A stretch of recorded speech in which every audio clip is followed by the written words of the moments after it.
এইবাৰ বিহুটো কিবা হেমেকা বিহু যেন লগা নাই। কাৰণ এইবাৰ মানে এতিয়াৰ পৰা যিহেতু জুবিনদাৰ প্ৰগ্ৰাম চাব নাপাওঁ, গান শুনিব নাপাওঁ, সেইকাৰণে কিবা বিহু লগা নাই।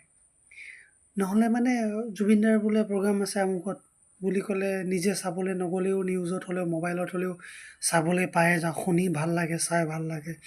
যিহেতু জুবিনদাৰ গান শুনিয়ে ডাঙৰ হৈছোঁ, যেতিয়াৰ পৰা জনা হৈছোঁ। আৰু এতিয়া কিছুমান মানুহে জুবিনদাৰ গান গাব জনা নজনা, ফুটা নুফুটা।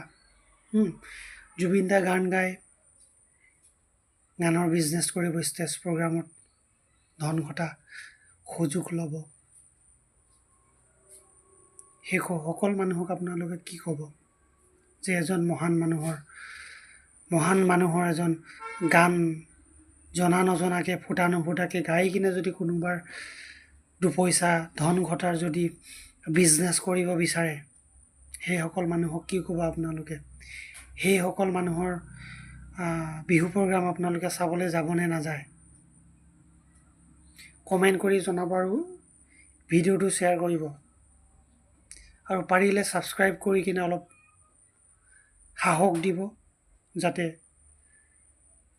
আৰু ভিডিঅ' আগলৈ ইউটিউবত যাতে দি থাকিব পাৰোঁ। আপোনালোকলৈ বহুত ধন্যবাদ থাকিল মোৰ ভিডিঅ'টো চোৱাৰ বাবে, আৰু শ্বেয়াৰ কৰিব বুলি আশা ৰাখিছোঁ।